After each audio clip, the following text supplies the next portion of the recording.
Not everyone will walk with you, but that's exactly why you must keep walking.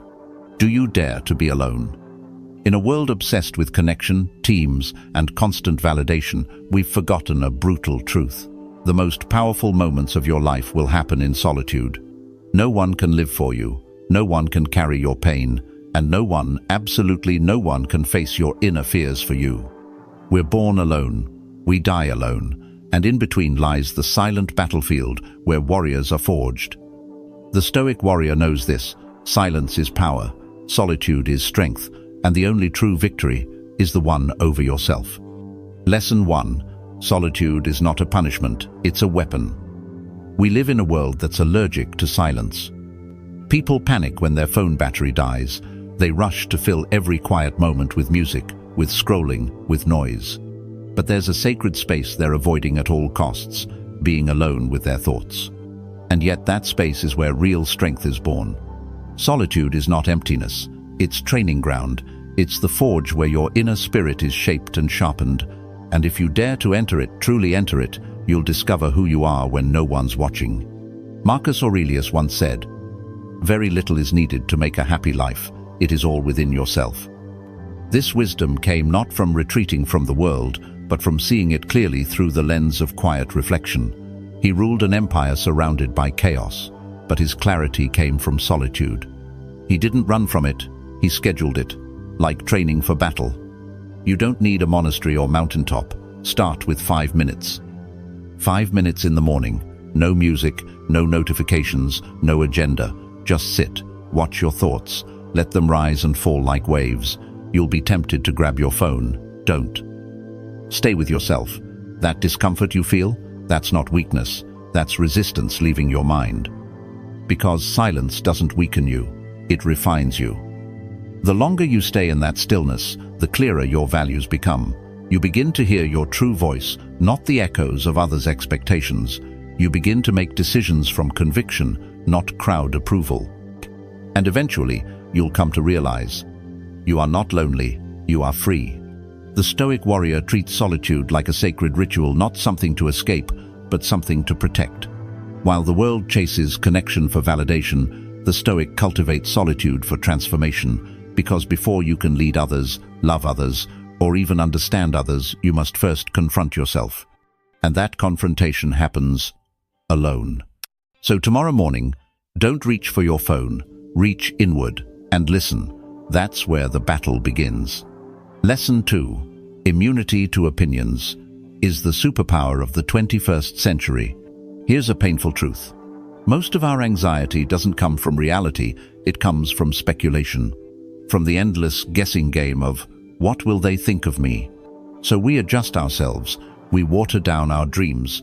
We hold back from action not because we lack ability, but because we fear judgment. We don't want to be laughed at, criticized, misunderstood. But Stoicism doesn't flinch at that fear, it cuts through it with a blade of clarity. Epictetus said it best. It's not things that upset us, but our judgment about them. Translation: no one can insult you without your permission. Words only carry weight if you choose to carry them. The hurt doesn't come from what they said, it comes from the value you assign to it.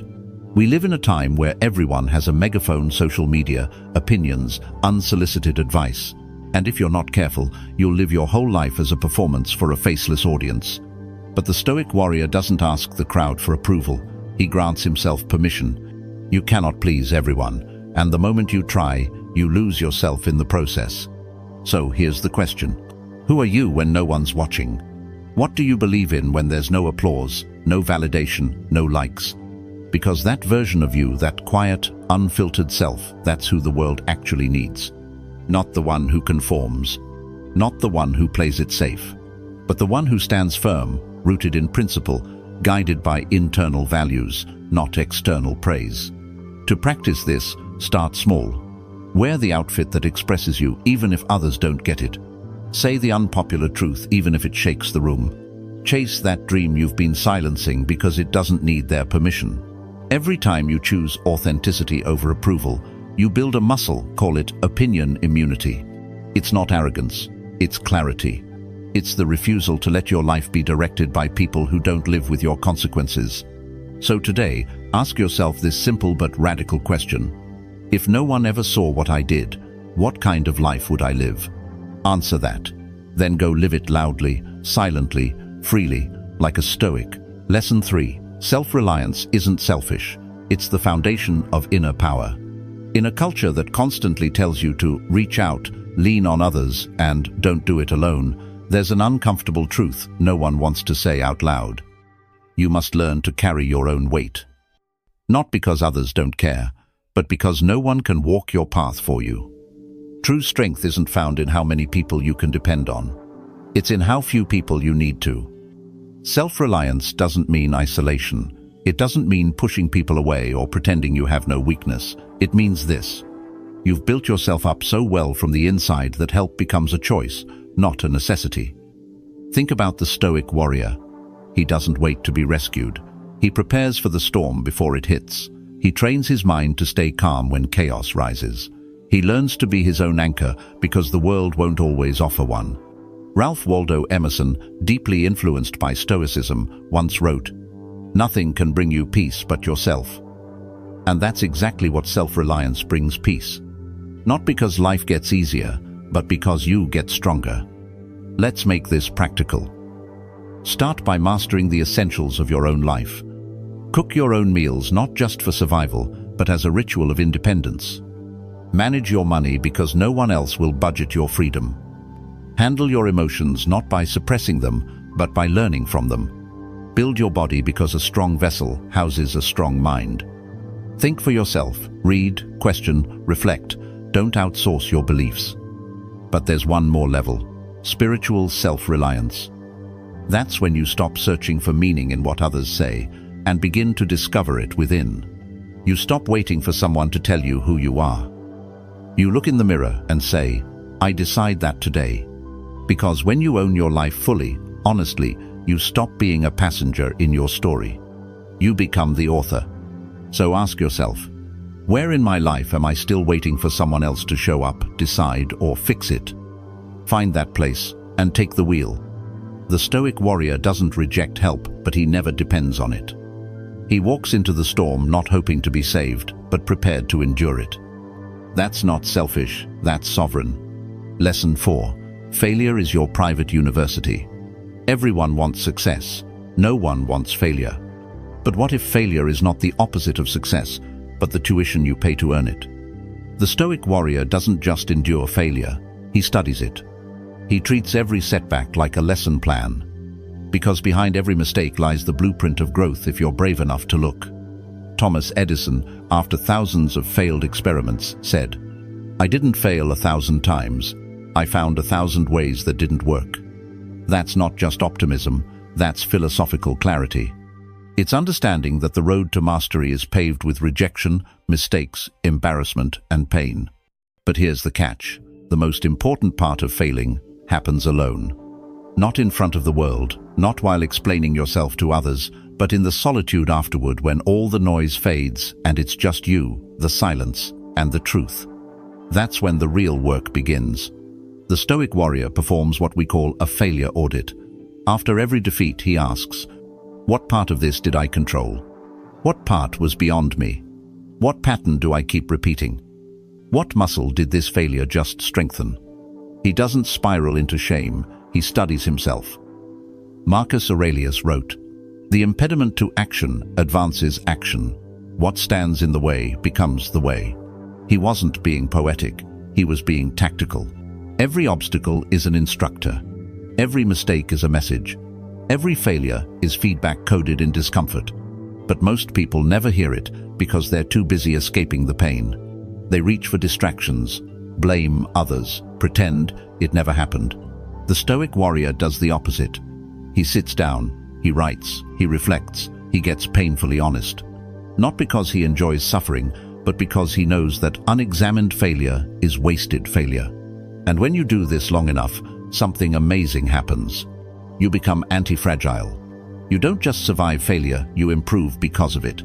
So the next time life humbles you, don't hide, don't explain, don't defend. Sit, breathe, ask, what is this trying to teach me that success never could? Because this isn't the end.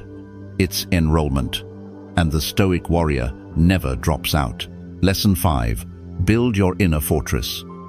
The world is unstable. People change, plans collapse, praise turns to criticism overnight. So where do you go when everything outside begins to fall apart? The Stoic warrior goes inward.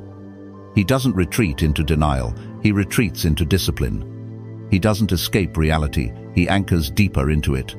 Because long before the storm arrives, he's been building something far more powerful than a defense. An inner fortress. This fortress is not made of stone. It's built with perspective, principle, and presence. It cannot be touched by words. It cannot be shaken by failure. It cannot be invaded without your permission. Epictetus put it plainly. No one can harm you without your consent. He didn't mean physical harm. He meant the soul, the center of who you are. People may insult you. Circumstances may break down, but only you decide whether your peace goes with it. Let's break down the walls of this fortress. 1. Perspective, the outer wall.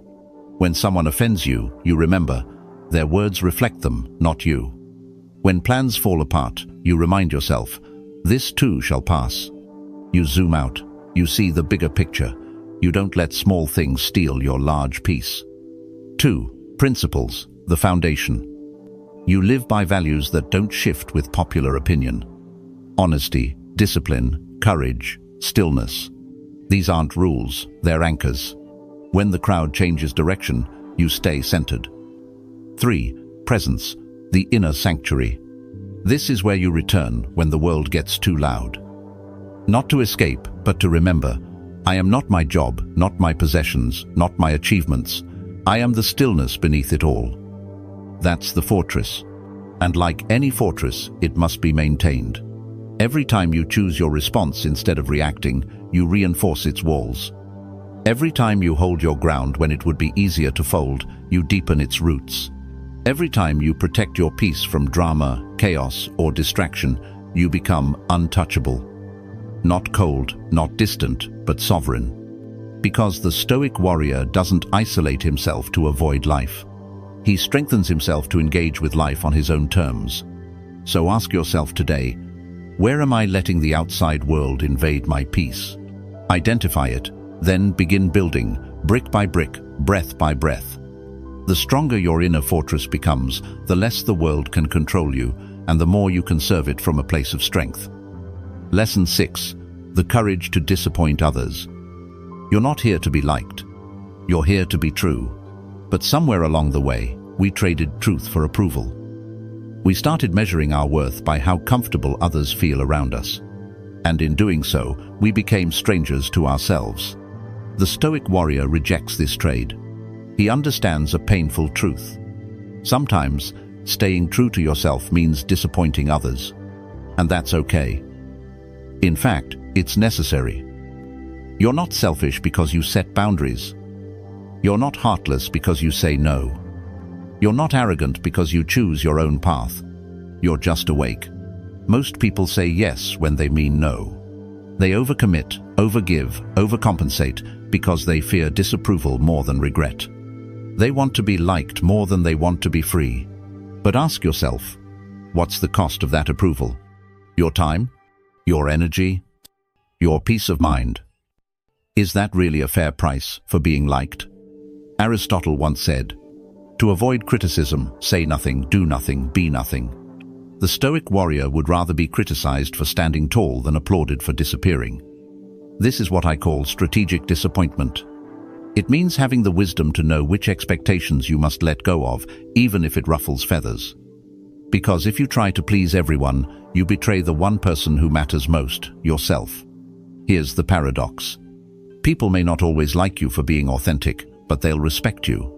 And more importantly, you'll respect yourself. So next time someone asks something that crosses your boundaries, don't shrink. Don't justify. Don't apologize for having needs.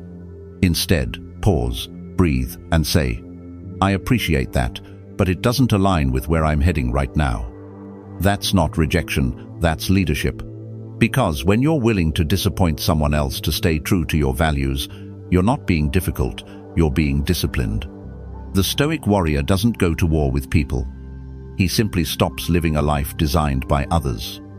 And in that choice, he finds a power deeper than popularity. Integrity. Lesson 7. Victory through self-mastery.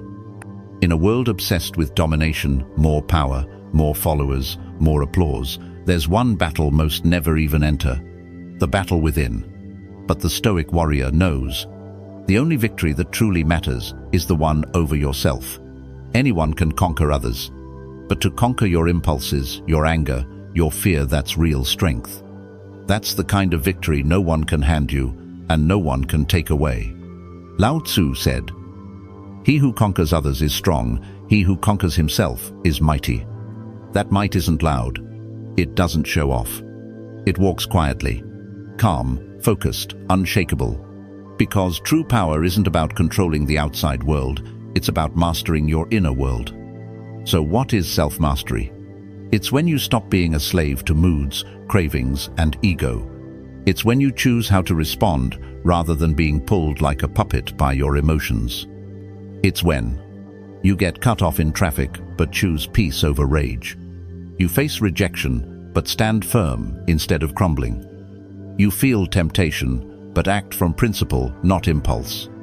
Each time you respond with awareness instead of reflex, you win. It might not look like a medal. It might not trend on social media. But it builds something stronger than status, character. Self-mastery also means this. You stop confusing desire with direction. You can want something and still be okay without it. You can pursue a goal with ambition, but not attachment. You can love deeply without becoming dependent. Because when you master yourself, you don't just survive disappointment, you transcend it. You don't fear failure because you've built your identity on something more stable than results. You've built it on choice. This is the peak of the Stoic path. Solitude teaches you who you are. Independence from opinions frees your decisions. Self-reliance gives you strength. Failure gives you wisdom. Your inner fortress protects your peace. The courage to disappoint others guards your authenticity. All of it prepares you for this final lesson. To lead yourself. To rule your emotions. To walk through fire without losing yourself. This is what separates warriors from wanderers. This is what gives your victories meaning. Not because the world saw it, but because you earned it in silence. So today, ask yourself, where am I still reacting instead of choosing? What part of me still owns me? Then do the most radical thing anyone can do in this world. Take that power back. Affirmation. I am the master of my thoughts, my emotions, and my destiny. Not someday. Today. Conclusion. The Stoic warrior's path isn't easy, but it's the only path to true freedom. You walk alone, not because you reject others, but because you've become strong enough not to depend on them. You rise alone not to prove anything, but because your purpose won't let you stay down. You win alone, not out of selfishness, but because you've mastered the hardest enemy, yourself. And when you do that, you don't just save yourself. You become a light for others. So, if this message spoke to your soul, like this video, drop your favorite lesson in the comments, and subscribe to walk this path with us. And remember, I walk alone, I rise alone, I win alone. But I never walk aimlessly. I walk with purpose. I walk with strength. I walk as a Stoic warrior.